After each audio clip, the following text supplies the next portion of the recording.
Premièrement, écrire sur papier. Oui, oui, sur papier. Ton idée, ton projet, le risque que tu veux prendre. Le fait de prendre le temps de l'écrire rend déjà le projet plus réel. J'aime bien avoir un cahier de notes dédié spécialement à mes idées, mes rêves, mes ambitions, mes projets.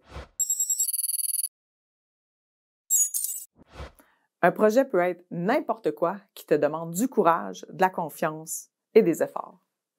Par exemple, partir en voyage après tes études ou lancer un projet d'entreprise, faire partie d'équipe de basketball, étudier dans un domaine contingenté, s'impliquer dans un club à l'école, partir une chaîne YouTube.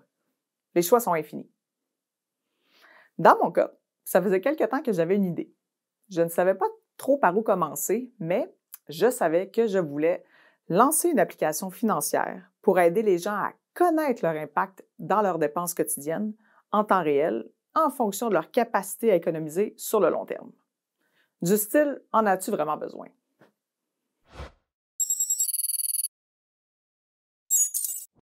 Deuxièmement, identifier les opportunités, savoir les saisir.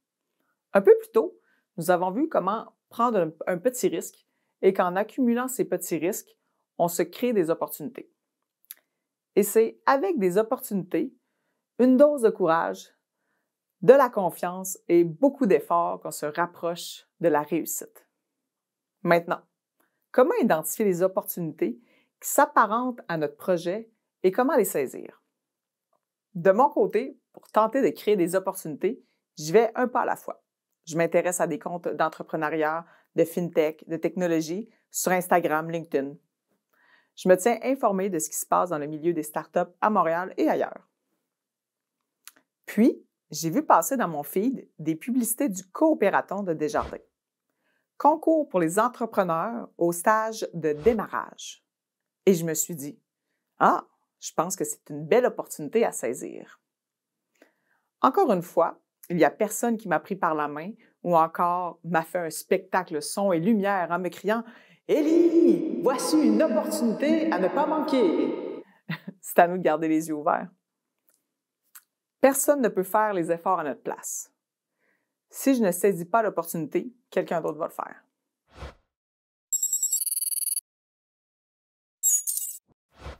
Troisième étape, mentionner l'objectif et résultat souhaité. Il est normal qu'avant de partir un projet, on identifie nos objectifs. Dans mon cas, c'était aussi simple que d'avoir du plaisir et en apprendre davantage sur l'entrepreneuriat. Participer au concours m'aiderait aussi à me garder motivée et concentrée sur mon objectif de développer une application. Je me suis dit aussi, tant qu'à participer, aussi bien essayer de gagner, parce qu'il n'y a pas de mal à vouloir faire partie des meilleurs. Et puis là, les pensées négatives sont arrivées. Tan! Je me suis dit, oh my God, qu'est-ce qui va se passer si ça ne marche pas?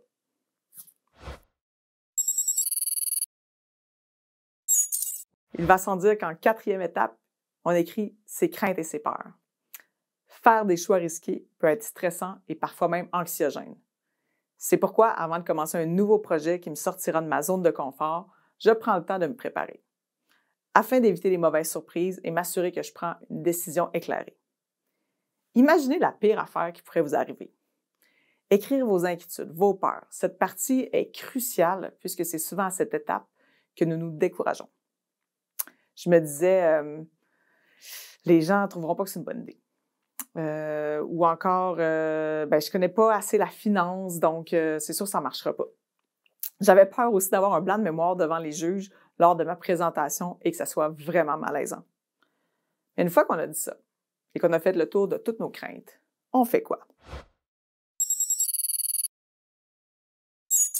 Pour la cinquième étape, rationaliser nos inquiétudes et reprenons une crainte à la fois pour le faire.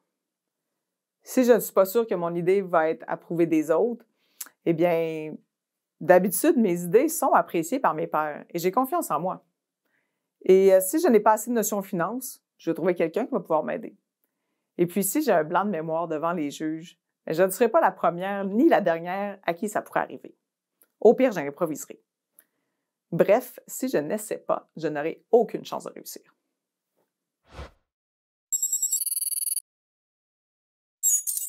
Sixième étape, énumérer les besoins pour réaliser son projet. Qu'est-ce que j'ai besoin? Est-ce que j'ai besoin d'aide? Si oui, qui peut m'aider? Est-ce que j'ai besoin d'argent? Combien? Je la trouve où, cet argent? Dois-je la remettre si ça ne fonctionne pas? Est-ce que je dois passer beaucoup de temps sur mon projet? Est-ce que je dois changer des choses à mon horaire pour respecter mon engagement?